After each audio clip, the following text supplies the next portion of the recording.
Welcome, everybody, and thank you for joining us today at our most recent Fireside chat. Thank you for your patience, understanding, and support during the challenges we continue to face, originally created by the pandemic last year. As many of you are probably repeat visitors to our Fireside chats, we began this series of conversations with you, our customers, vendors, and pet food experts staff last spring. And our intention is occasionally, when we think we have enough information to share, that we'll gather us together again and share that information with you in the most timely way we can. The outcome for today's discussion is to bring together and introduce an all-star PFX lineup who will help me share supply chain progress and some general company updates. We hope, in the interest of time, to only spend 10 or so minutes together. We ask that you share any comments and feedback that you may have in the chat room below. Many of us will be here to answer your questions live. And if you don't make this recording live, that's okay. We have it recorded and we will be emailing it to our customer and vendor partners on Thursday of this week. So at this point, I'd love to turn it over to Jim Betancourt, our Chief Operating Officer here at Pet Food Experts. Jim, over to you. Thanks, Michael. Hey, everybody, thanks for joining. You know, everyone realizes the pressures and stresses that have been put on all of us, all of our businesses. You know, probably not too long ago, hundreds of you on this call really didn't understand what the supply chain was until something like this happens, and it affects all of us, not only in our business life, but in our personal life as well. And now we're faced with one of the unintended consequences, as you know, is the labor force issues that we've got. So, you know, trying to find good people and trying to find enough of them has been a challenge for all of us. So we're in the middle of that now. And one of the things that we can continue to promise you is that we will put every possible resource to fixing what we can in our own supply chain piece of it, and also to improve it going forward. One of the things that we've done, you've probably heard or seen on social media, is we actually flew staff to different the warehouses to accommodate for some of the shortfalls that we've had in that staffing issue. We'll continue to do those kind of things.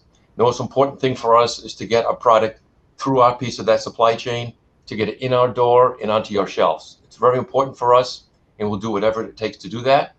And we thank you for some of the accommodations that we've been able to work together on in terms of readjusting some routes and times in the way in which you order. It's very important for us to keep that going and keep the supply chain moving forward. The other thing that's very important for us is folks, you know, the people that we have in our teams, and at a higher level, able to accommodate that. And one of the things I'd like to do is introduce you to a new team member to my left, who is William May. William May is our Senior Vice President of Supply Chain Operations. And he'll talk to you a little bit about himself. But let me tell you that he comes from a strong background. He comes from the Grainger Company, which most all of you know. It's a multi-billion-dollar worldwide company working in industrial fleet supplies. And he's going to come with a tool belt of all different resources that we probably have not had in the past. And we're going to continue to work on to improve our piece of the supply chain. And with that, let me turn it over to William. Hey, thank you, Jim. I really appreciate it. You know, I'm just really thrilled to be a part of the Pet Food Experts family. To be brought into this rich culture, and I'm even more excited about the future of this industry. You know, and I'm thankful to have some time to meet the expanded pet supply and pet food family here on this call. Just a little bit more about my background. After serving in the U.S. Coast Guard, I spent about the past 20 years in the retail, industrial supply, and automotive sectors, primarily throughout many different departments in the supply chain, organizational effectiveness, and transportation departments. So probably over the past month, you know, my biggest observation since being with Pet Food Experts is that the headwinds that we are all seeing and facing throughout all of our industries, you know, they're the same. They're universal. Our challenges are the same, whether it's with transportation backlogs, you know, staffing headwinds, just the supply versus demand of goods and services. We're all feeling them across all industries. So what are we doing here at Pet Food Experts about it? Well, I'll tell you, we're not taking it lying down, and we're not accepting the current state. We are investing heavily in our overall distribution footprint and warehouse infrastructure. We're expanding our square footage to include freezer space to help grow that part of the business. We are optimizing our fleet to make sure that it gets the trucks get where they need to go on time and with complete and accurate orders. And most of all, we're investing heavily in our people, whether it's total compensation, scheduling, making sure that work-life balances are where they need to be to accommodate this ever-evolving workforce. We're keeping a really close eye on that. So again, I'd just like to say I'm grateful and humble to be a part of the pet food family and this industry. And now I'd like to turn it over to Felicia. Thank you, William. So I'm Felicia Prue. I'm the purchasing manager here at Pet Food Experts. I'm responsible for the guidance and oversight of our replenishment buyers and our pricing and item setup group. We work hand in hand with our vendor development team to help align our internal processes here at Pet Food Experts with the goals and strategies of our vendor partners. Navigating a post-pandemic supply chain has really taught me that each vendor's specific out-of-stock scenario is really derivative of a unique set of circumstances. So what does that look like? There's labor shortages that are sweeping the country. This is affecting us at our own facilities, but it's also affecting the pet industry in both manufacturing and product picking and packing facilities. There are also unprecedented delays from shipping overseas. This is affecting both finished goods coming from overseas, but also our raw materials and packaging suppliers that are coming from overseas to our domestic partners who are manufacturing here in the US. And of course, we're all seeing those additional unforeseen delays from our domestic carriers.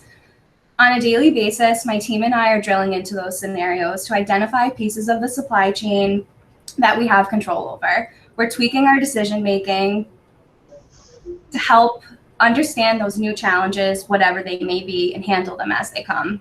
But most importantly, we're identifying root cause so that we can prevent these small issues from becoming long-term systematic problems for us all. I'm optimistic that we will continue to see slow but steady improvement in the upcoming months. Every day, my team and I are doing everything that we can to get you back to the service levels that you all know and love us for. Since March, we have increased our purchases by 25%, which has resulted in an additional 10% in our on-hand inventory. In addition to the day-to-day decision shift from a just-in-time to a just-in-case philosophy, we're also making some higher-level changes as well. We've invested a lot of money into upgrading the tools that our buyers are using on a daily basis. By utilizing things like predictive analytics, seasonal forecasting, lead time forecasting, and accounting for lost sales, we're actually able to understand the demands and needs of retailers at a much better standpoint than we ever have before. This is ultimately going to help us service you better in the long run. We're also working hard behind the scenes to make those tough decisions on curating a portfolio that allows us to focus our resources, energy, and space into the brands that share our vision and strategic partnership values. Thank you so much for your time, and I'm going to turn it back over to Michael. Thanks, Felicia. Thank you to everybody for joining us today, for your continued support and your patience as we work through these hopefully temporary challenges. As those of you that have joined us in the past have heard me say time and time again, and hopefully you felt it from a few new folks that you haven't heard from in the past, we are doing everything we can to try to work through these issues, control what we can. We're willing to try anything to get back to the levels of service that you used to from us. So expect continued communication when we have something to share. And obviously, behind the scenes, please know how hard we're working for you and for your customers every single day. If you are going to be in Las Vegas in a few weeks, we look forward to seeing you at Super Zoo. We will be hosting an event there, so check it out on petfoodexperts.com or on social media. If you're there, we'd love to hang with you in person. Thanks again. Many of us will be sticking around to answer any questions via chat room if you'd like to do that. And for those of you that weren't here live with us, you will be receiving an email recording sent out on Thursday via email. Take care, everybody. Thanks again. Peace. Take care.